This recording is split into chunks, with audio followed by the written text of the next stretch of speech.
This time we'll call the Tuesday, November 2nd, 2021 meeting of the Jackson County Board of Supervisors to order.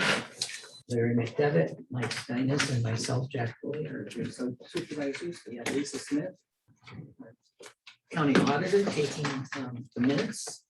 And Luann Gopi, our administrative assistant, is in the background, making sure we do things right. And first item on our agenda is David Dreyer, our Jackson County engineer. Good morning, David. Morning. I have two items this morning relating to the South Main Street Bridge removal and replacement joint project with the city of Macokota. It's a $1.5 million project that we're both looking to proceed with sometime next year with the letting in February. So we have the consultants here, Mike Shimkus and Frank Ellens, the Public Works Director for the city, and they're going to, as they're the lead, they're going to go over the plans so we can approve the plans for the project. And then the second item is to approve an agreement with IDOT that allows us to expend bridge funds on our share, on the county share of the project. So the city got $1 million, as you're aware, for the project. The project's projected to be at 1.3 to 1.5 million. After that $1 million is reached, the agreement share between the city and the county, where the city has 66% of the County. Wouldn't that be great? The county has You can always 66. trade that. There you go. The county has 66% of the costs and the city the 34. So that then would kick in on those costs above and beyond the $1 million. The city will do the construction inspection and the concrete testing and all those types of work related to the project with the county is the construction. Did I say the city again? Sorry, Yeah, you did. the county. You're just trying to. I'm just thinking back in my past, the county would do that inspection. So with that said, we'll let Frank and Mike do their presentation and hopefully answer any questions you have. Well, I'm Mike Shimkus. I'm here with WHKS, office manager of the East Dubuque office and project manager for this bridge project. So what I've brought today is an excerpt. I don't think you wanted to see the entire plan set. We can discuss that if you need to. There's a lot of detail pages, but we try to cut out the key pages that I think would be items that you'd be interested in discussing. And that's the packet.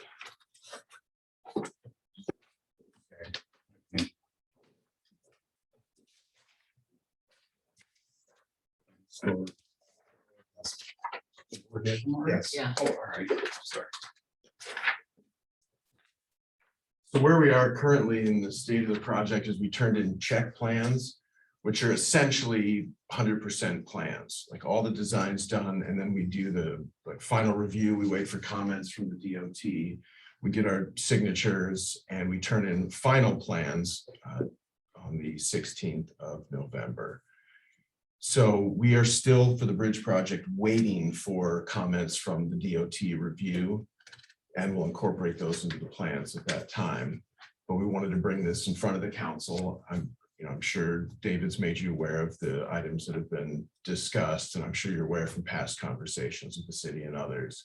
And so because of the county's interest in the bridge, obviously we need to have approval from the county and agreement in order to proceed with the project. So I think the key item that makes this bridge, I would say, like atypical, is the fact that it's going to be staged and the bridge will be constructed while traffic is moving along South Did we agree Main. on that already? That's right. You remember what the city did? I thought we were still talking about that. It was not, I don't think it was ever very formally agreed on. I know it's always been an item of discussion. There is no other way around it, Mike.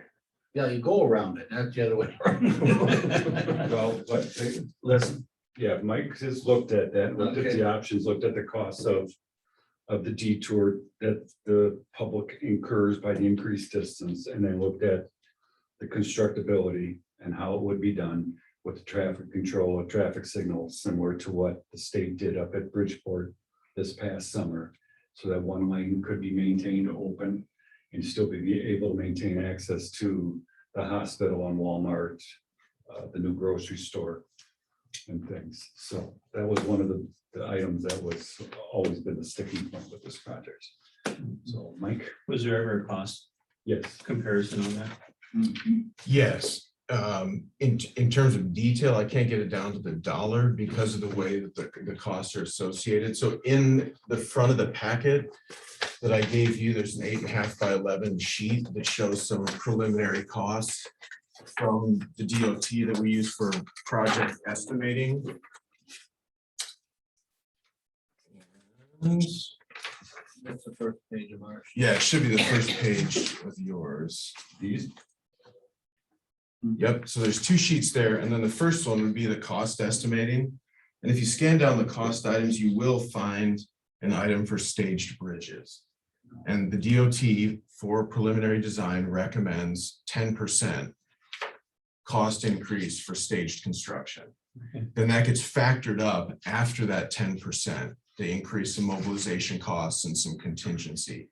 For the purpose of this particular project, I would estimate that we're about 20% of the overall project cost. 15 to 20% would be considered cost. So we're talking an extra 300, could be potentially 300,000. 20%.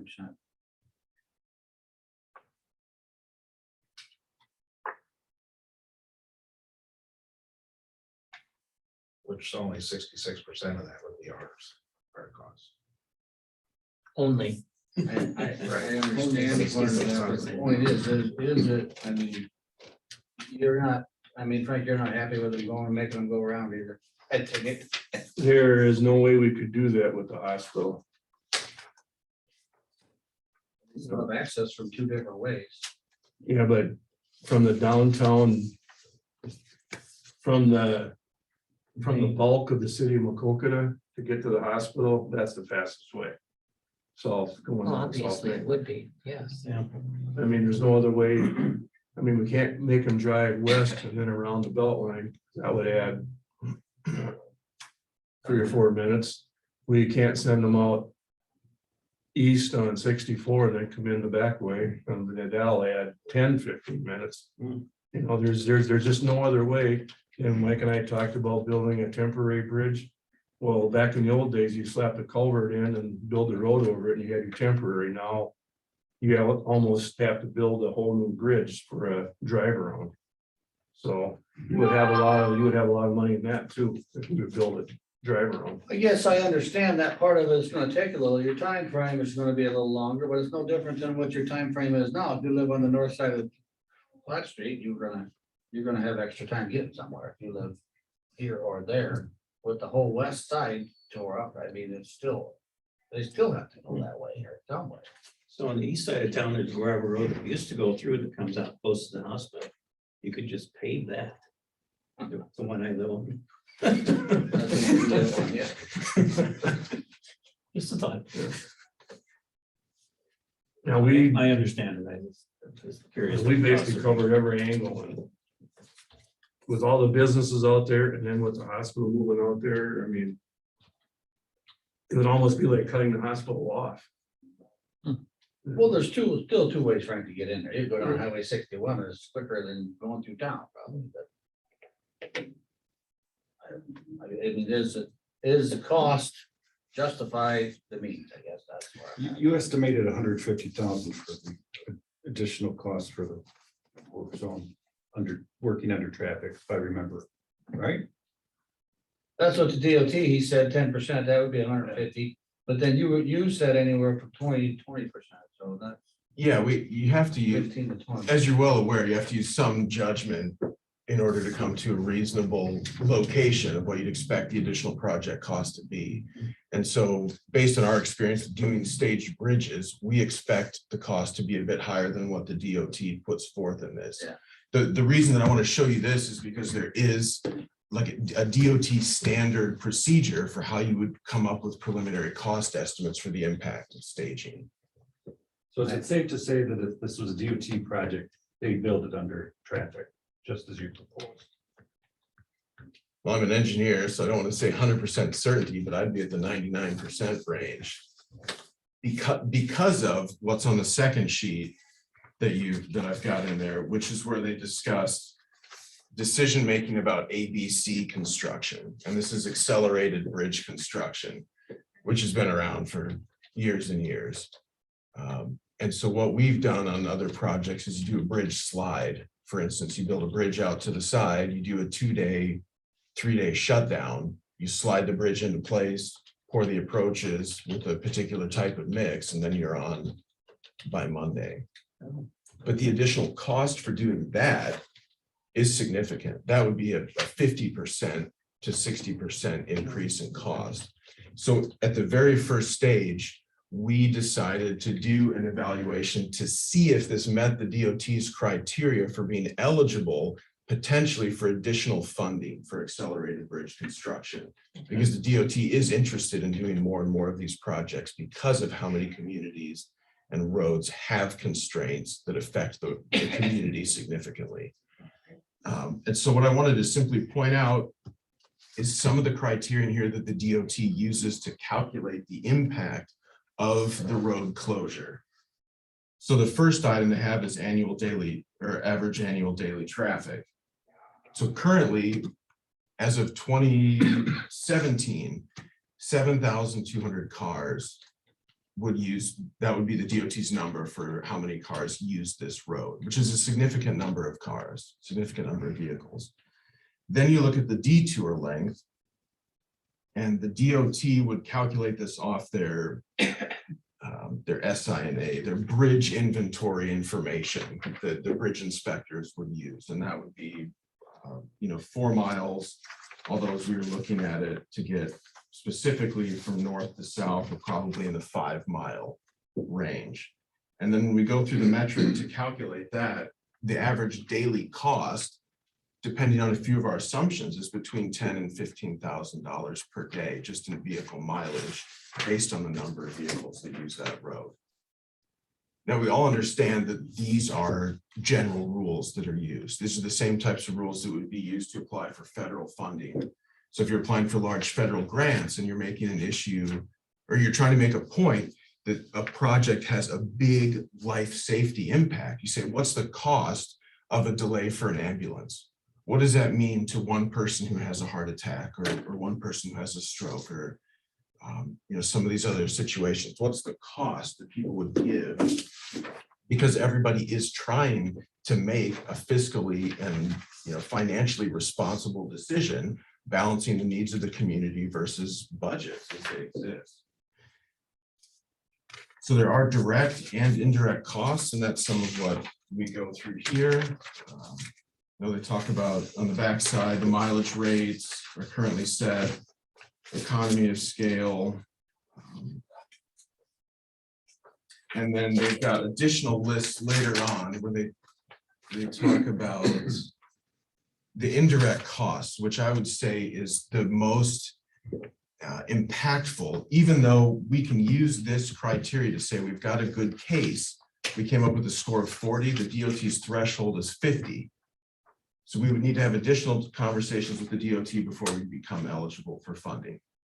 Did you have a question, Mike? Yeah, I do. Did you say somewhere this says that the average traffic count on that road is 7,200 a day? Or was that, Does it say that somewhere on this? Not on that particular sheet. That's the guide for the calculation. So I've got the SINA, which you can see if you'd like. This is the DOT's form for the bridge information, and that lists 7,200 as the ADT. You also stated, we looked at the average length. I know Mike had said, 66%. That's still somewhere in the range of 180,000 to the county, which would go quite a way. But what is the time frame if I've got an ambulance over here and he goes out west and goes 61 around, or if he goes down here, when he gets 3 blocks away, it's yellow. Dale green. Now it turns red. He's sitting there waiting for 3 minutes. The ambulance could have been there. Well, Well, I'm they can presuming if override the the ambulance blade. has got his lights and sirens on, he would proceed through the work zone even against the red. Just, My point is, if you hit the light at the wrong time, you could drive. Some might around think of it quick this as- way. What? Leaving from here, how fast would you want to get to the hospital? Well, I mean, but some of those situations we can't control. We do know, like, even as it exists today, if an ambulance hits every single red light, or Lord have mercy, if Frank's driving the ambulance and hits a deer, who knows how long it's gonna be before somebody gets to the hospital. So we're trying to use general principles here, although I'm sure we can all come up with specific situations that might, One of the bottom lines is that if, say we wouldn't do what we're planning on doing, and a person does die in the ambulance coming into the hospital because of the extra 4 or 5 minutes, we're all gonna look bad. I mean, we're gonna be taking a whole lot of heat, wouldn't you say? I would say that Yeah. potential certainly I exists. mean, it wouldn't. I mean, So what's the timeline for the bridge? I mean, completion, start to finish. So letting would be in February. Probably notice to proceed gets through all the agreements. You'd probably be looking at June, July. It's probably a late start date in July, and then I think usually the DOT they go through the plans and assign us a number of working days. They've got some metrics and some programs that they use, but I guess we'd be in the range of 80 to 100 working days, which, that translates 3 to months. some months. It's 5 days a week. Oh, working days. Yeah, Okay. working days. It's a lot longer. Does this agreement, this is not the agreement that we got in the mail yesterday, correct, or email yesterday with the city? So when this is all project is finished, Frank, you recall, was there an agreement of who maintains it after it's finished? Was there something on the bridge going north that was agreed upon like that when it was partially city, partially county? I'm kind of, that we would have to work out. I found nothing in the file that Okay. discussed the maintenance agreement after the construction. so it's still it would still be 66. We'd be happy to let Frank have it. So typically who plows it? Everybody plows it. Seriously, I If you're mean, going in, the state goes out, they plow Whoever's- it, we plow it. And I'm Whoever's sure, there. I'm sure you guys drop your blades.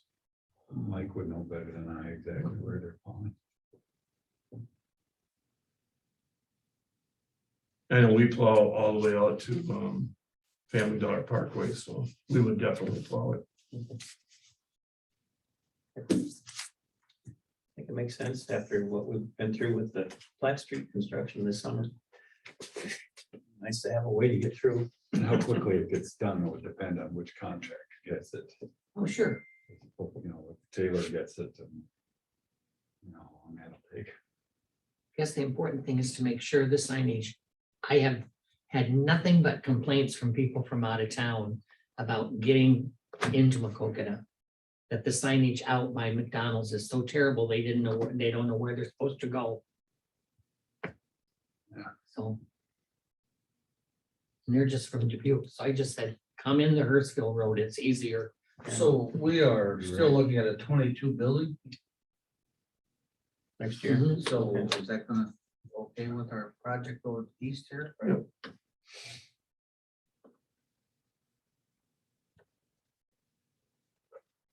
I would like, if possible, just to point out and discuss in terms of the overall budget for the bridge, the original estimate was 1.5 million. And there's been this project has expanded as the touchdown points have expanded. There was questions about, and that's just, the locations where you tie into the existing roadway based on how much you're raising or lowering the bridge, replacement bridge. And so, for instance, and it's in these plans, the first result from the hydraulic analysis was a 130-foot long bridge to replace an 80-foot long bridge, which seems like a heck of a lot, right? Mhm. And so we go back and, our hydraulic engineer goes back and we shrink that down to 115 feet by trying to make adjustments in the channel. And that's still, I mean, we're talking about $200,000-300,000 in savings as we start to decrease the length of the bridge, because bridges are very expensive per square foot cost, as you'd understand. Currently, we're down at a 90-foot long bridge, which, based on the increased expectations for bridges to be able to handle the increased rainfalls and the increased flood elevations that are just given to us by FEMA, it's a pretty small increase in terms of what we'd expect. Normally, we'd expect to go from 80 feet to about 105. Like a 30% increase is pretty typical.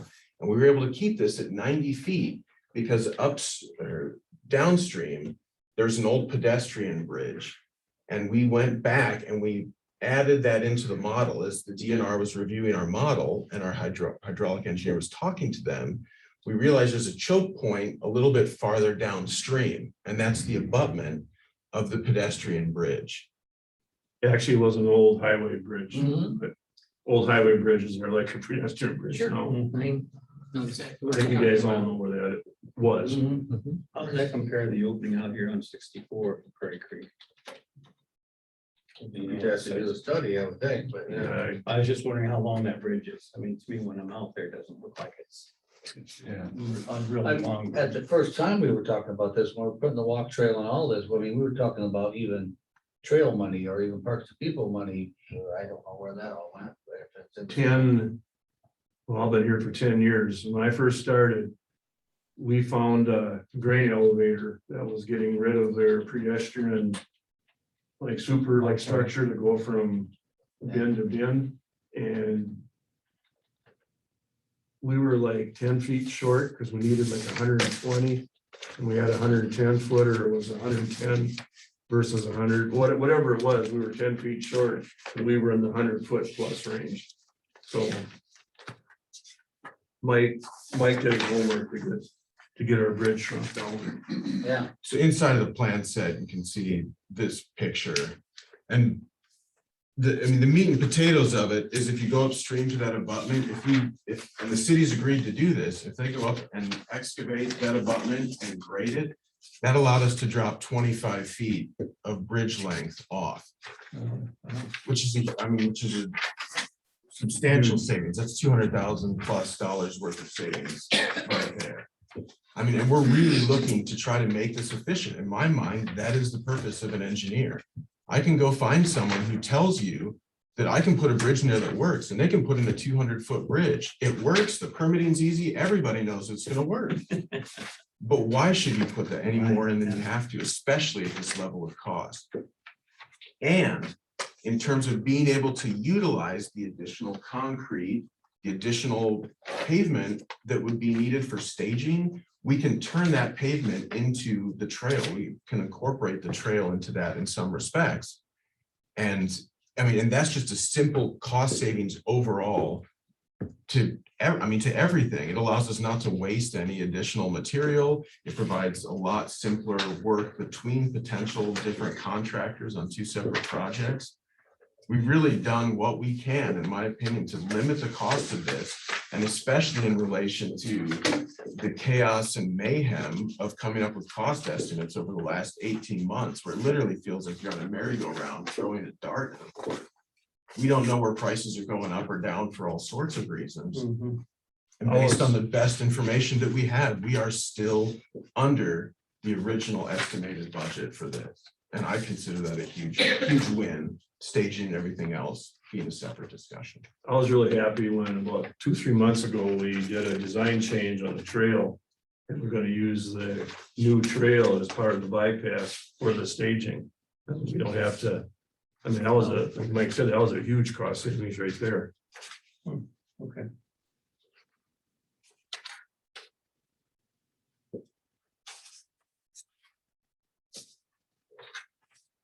I think you've done your homework. They look good. I think overall, it'd be a big head bike improvement for the area.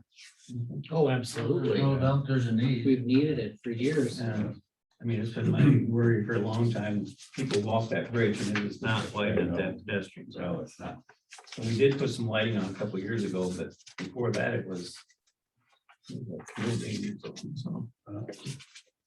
So if you'd like, I'd be happy just to flip through these plan sheets quickly and give you an idea of what's on there, and then you can stop me, comment on anything else, but it may That'd be be fine. something to review later on. So title sheet, pretty standard. Second sheet, these would be the roadway cross sections. So this shows the roadway, the shoulders, the trail at different locations along the alignment. Third page, we've got some typical sections. There's information on the survey. So the sheet D2, down in the bottom right-hand corner, D2 shows overall the alignment, the plan view of the project. Construction limits. You've got your tie-in points, your elevations. You should be able to follow it pretty well. Next sheet, J1, I think the item of note here would be there's some traffic control plan information as well as some staging notes that describe how the staging is going to take place. There's some additional staging information in the structural plans, the V sheets that I'll point out later on. So the next sheet, J2, this shows, if you look down in the bottom right-hand corner, this talks about traffic staging, stage 1. Sheet 1 of 3. So there's 3 sheets that describe how the staging will be set up, how the work zone will be defined for the first phase of construction, which will be shutting down the northbound side and allowing traffic to move on the southbound side.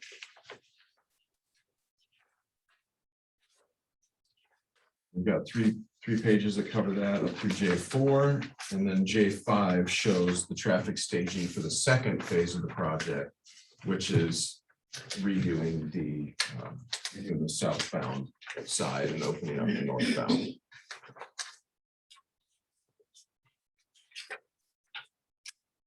Traffic signal wise, there are tables down at the bottom. You're going to see some timing for actuated signals. And currently, the maximum time that someone would need to wait based on signalization is 90 seconds. It's 1.5 minutes. it's not bad.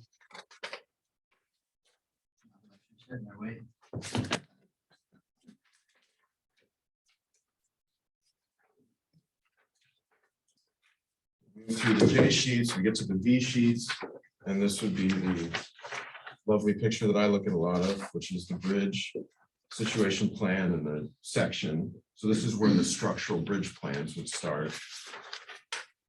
The next sheet shows those hydraulic improvements. Figured out.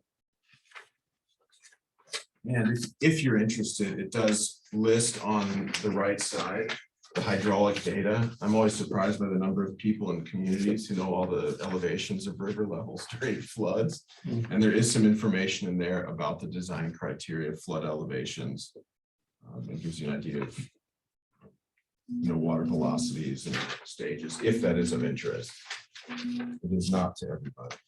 And then the last 2 sheets are how the bridge structurally will be staged. So that shows the removals for stage 1, removals and construction. You'll see what's in red is being constructed and what's sort of a yellow-orange, what's got the diagonal hatching will be the removals. So the plan is, because we're adding a trail, we're going to construct that northbound lane, which should include the trail portion. So you're going to have more bridge to the east side. That's why that's going to be the first portion of construction. So we can maintain good wide lanes. We've got a 14-foot traffic lane that remains. So there's plenty of space there, and that's the DOT's preference. We want to have space there so people don't get constricted, because when you have that constriction, people slow down and then everything takes longer. So if you provide that additional width, people move through it more comfortably. Make it nice for people walking too. I mean, with one lane, 4 feet wide, you still have a lot more room than you do now with the 2 lanes. Are you still proposing to use the part of the trail then to drive on during staging? Okay. Yeah. So. Is the county or the city still looking into trail funds or like walking trail funds and stuff like that? Like the approach, and I know that one time they talked about the approach. We are using our trail grant to do the south, from the bridge to the south. For the like trail going up past Road.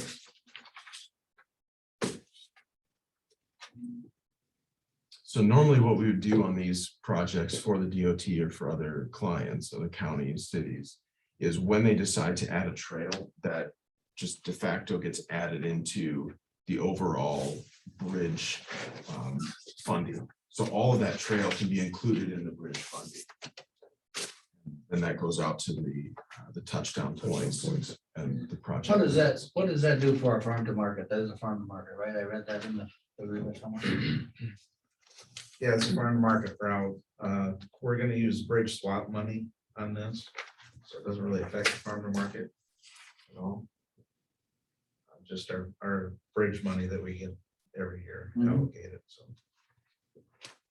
And that's the agreement, that's item number 2.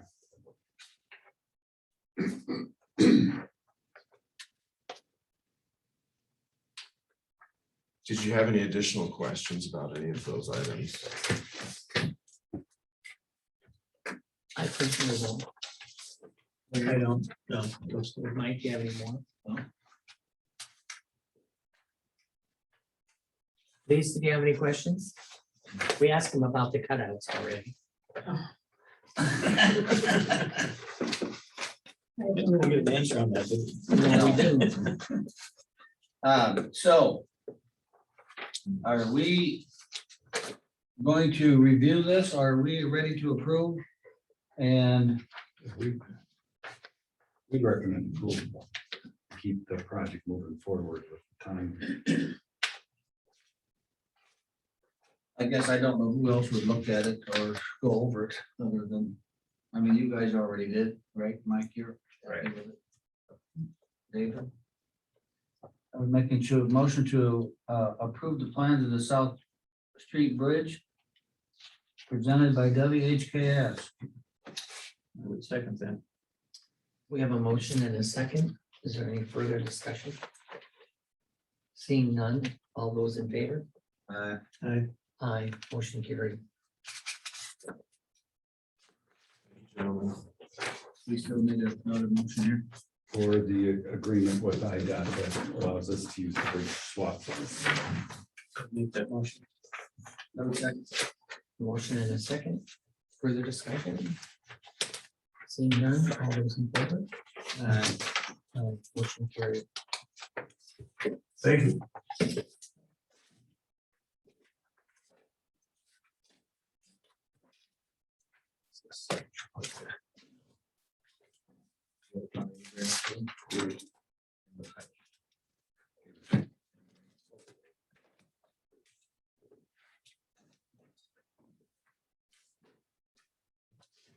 Want to update on the projects? Sure. So Z20 and Z34, as you know, the paving's all done, but there's some grinding that Manassas is going to have to do to deal with some rideability issues. The 188th Street Bridge, Schrader is pulled off, and they're working on the grading and ditching, so that's proceeding with the rain we've had, it slowed down a bit. Who's doing that? Shekel is doing the grading. Oh, that's two. He's doing the grading. They fill those approaches with gravel in. Yeah, it's pretty, that bridge has gone up pretty high. Hydraulics. Is it Lisa needs to sign it. Oh, yeah, you could drive over it, but they still have the, I tried this yesterday, still one side is closed up too tight to get around it. Unless you really want to go into some mud. No, I just want to look, have it done. You could drive over it if you I wanted come to, from this but side, that's fine. I'll Yeah. do that. I looked at last weekend. it's, yeah, it's Nice. That's a bridge. big improvement, yeah. significantly higher and like They said it's handle all the larger farm equipment that we seem to keep running into. Lux Creek, they're working on the grading still, so that's working. The day labor bridges on 525th Avenue east of Miles, the deck is poured and we're waiting for that to cure out and then they'll do the grading.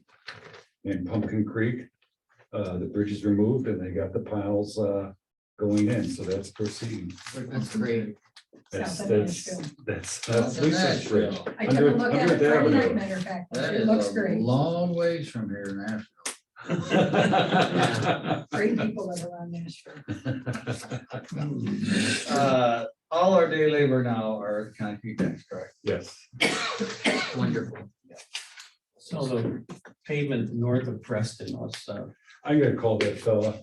It's been moved back a number of years, so other worse projects could proceed, but we are going to look at doing some patching out there, so to keep it held together. yeah. So I was gonna call that gentleman.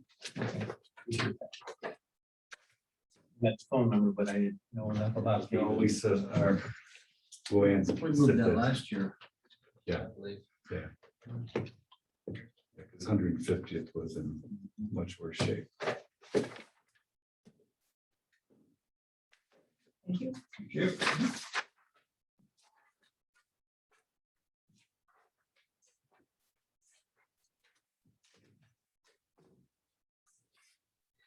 Well, to me, the good news, we're gonna keep that traffic flowing through there.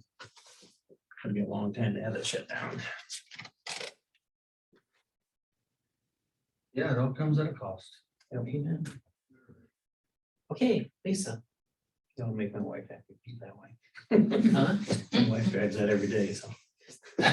Work. So you can take a gravel around. Yeah, 10-mile trip the other way. This morning, I need a motion to approve the minutes of the October 26, 2021 and October 27, 2021 board proceedings as written by Auditor Smith and authorized publication in the official newspapers. So moved. Second. Motion and a second to approve the minutes of the 26th and the 27th. All those in favor? Motion carried. Motion needed to accept, place on file, and authorize the chair's signature on the county recorder's report of fees collected for the month of October 2021 in the amount of $53,568.32. So moved. Second. So moved and seconded. All those in favor? Aye. Motion carried.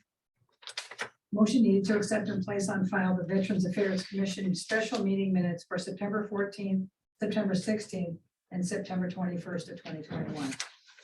Move to approve. Second. A motion and a second to approve the Veterans Affairs Commission minutes, special meeting minutes. All those in favor? Aye. Motion carried. Motion needed to approve resolution number 844-11-02-2021 for the return transfer of the temporary appropriation back from the Civil Service Department back to the supervisors as recorded in resolution before page 389. So moved. Second. Have a motion and a second. Any discussion? Seeing none, all those in favor? Aye. Motion carried. Just as a point of interest, we all know that today is election day. Polls are now open.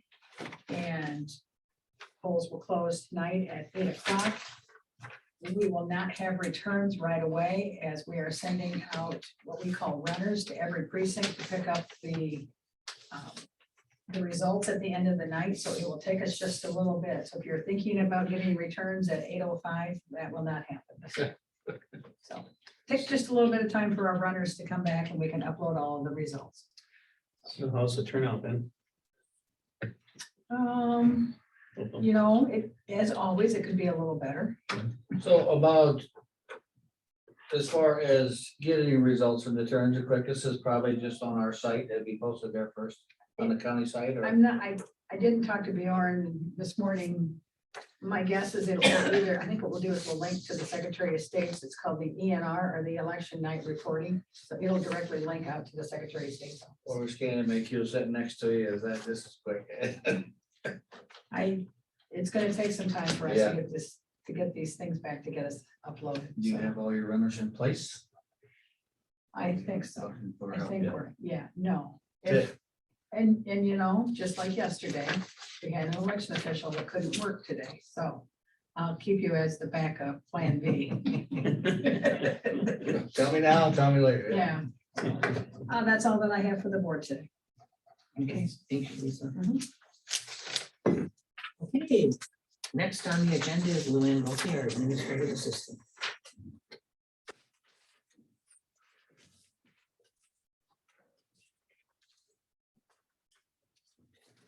Morning, Good morning.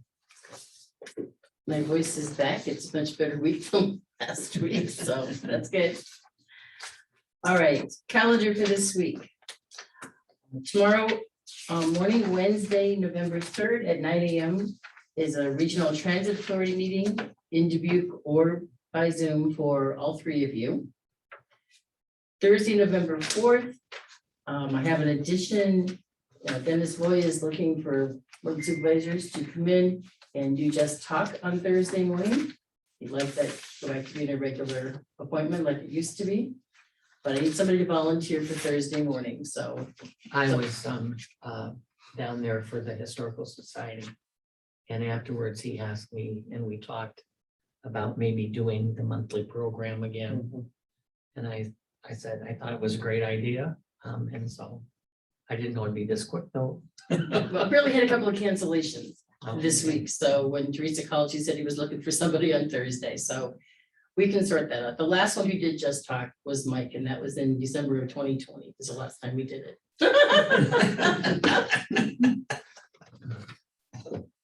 I guess there's a lot of things to talk about. You know, and the bridge and different things like that too. I guess I could probably do it Thursday. I just have to call and let them know, so I don't have to decide this minute. You can plug the historical thing for Sunday. Plug it, free advertising. So on Sunday morning, bright and early at 2 a.m. is when we fall back on the clocks. Oh. So don't forget to do that. I know, no, one more Yeah, thing, it'll be right? dark by 5 o'clock. Yes. Our next regular meeting will be on Tuesday, November 9th. That's going to be an early meeting starting at 8 o'clock. That way we can get done with the meeting before Jack has to go to his DHS meeting at 10 o'clock. And it is by Zoom. We were afraid yesterday that maybe it was going to be in Des Moines, and that was going to be very tricky for him to do both, but it is a Zoom meeting, so. So that's at 10 o'clock for Jack. At 4 o'clock Tuesday afternoon is a Coconut River Watershed Management Authority Executive Meeting by Zoom for Larry. And at 7 o'clock that night is a Board of Health meeting. It'll be downstairs in the community room. I think, unless somebody else has something, that's all the business I have for today. I tried to keep it short. I know Lisa's a little busy today. It's all good. Okay. I thought I had something, call in for out in the morning. I think it's a little farther out. Oh, okay. I'll look at the calendar when we get done, but I don't think it's this next week. So just as a note, our 911 service board meeting has been moved from Wednesday to the 10th. Correct. If anybody does. I did send out a mass text, so I don't know if anybody got it or not, they didn't answer. We are meeting with Motorola. There's a meeting with Motorola, so we might have more information as a reason for that. Okay, anybody have any committee reports or anything to talk about? We had our watershed meeting last Tuesday night. Our big one in Monticello. And that turned out, we had probably close to 20 people there. It's a really good discussion. A couple of farmers started speaking up about concerns and things they're doing and the price of nitrogen going up and stuff like that. And one of them said that he's been backing off on this nitrogen thing. And his yields are still doing just fine. And he's just wondering, you know, the overhype, and I'm hearing advertisements on the radio, like, you know, get it bought now so you can get it. It's going up 25%. This is, do you really need all that on there? And that's what they're, and both of them were saying that. It says, we need to do a little more testing and do our own understanding of our fields instead of just leaving them tell us how much to put on. Just, throw more on it just to be safe in case. Well, that's not responsible either. And with them on it, these people live it, so they understand it. Yeah, I mean, when they're talking, some of this just going over my head like, wow.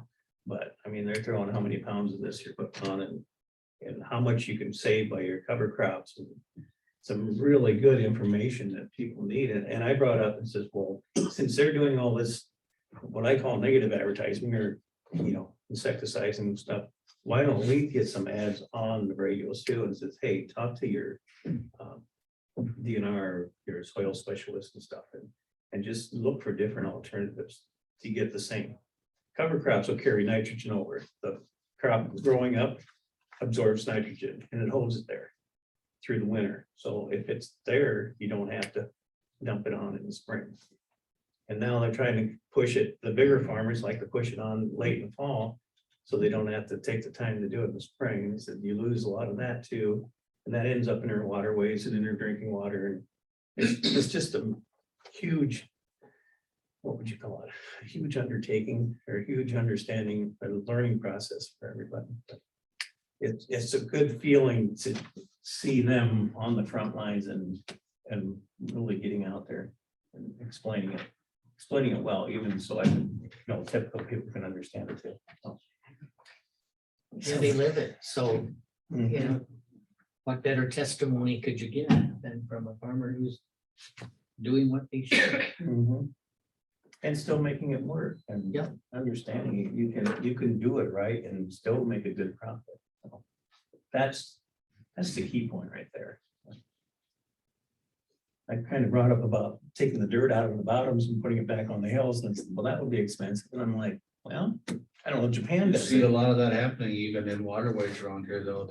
Some of the local farmers are taking that back out and they're spreading it back up in there. Yeah. Yeah. You see that more and more of that happening. You need catch basins at, in different areas where Yeah. that silt can settle in. I mean, back in the 60s, they did all farm ponds and stuff. And everyone's, well, they just silled it in. I'm like, well, yeah, but that's all your dirt. Yeah. You don't take it back up on the hill. So they're learning, or people are learning. And silt is actually, once it dries out good, it's good soil. Oh, yeah. People used to say, well, it's just silt, you can't grow anything. Yeah. I heard that when we had for the 20th anniversary for Backbone Park, when they dredged that. And about half the people up there said, well, we don't want any of that silt on our farms. If, they drained it down and well, they took it out and put a lot of it on some of it. Some did take some, but they said, oh my God, it was amazing how much stuff was growing. And once they drained it out, well, I mean, tons of weeds and grass were coming up on the soil. And it's, well, if it's bad soil, why is all that stuff growing on it? Yeah. So that was misinformation that had been around for a long time. So it's all about education, Amen. understanding it. That's for sure. And we're getting there. We're learning more. So, and I think it's money well spent, time well spent on what we're doing. It's exciting. We did have a municipal league last week, I believe. It's been 2 weeks. I can't remember, but had good participation with ECIA there and got reports back from the mayors that were there anyway, and emergency management. And it's good to see people participating and getting involved in it. So makes a good meeting. I did go to the EMS Association meeting last week in Bellevue.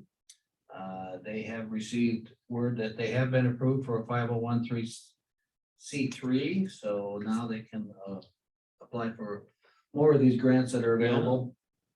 I don't know if it was mentioned, did Ryan mention here or there, that they do have 11 participants signed up for the upcoming EMT class. So that was good news. We give them a update on our dispatch councils as far as where we're going with that. The meetings that we went to, and they were all real receptive to it. So it was interesting. Okay.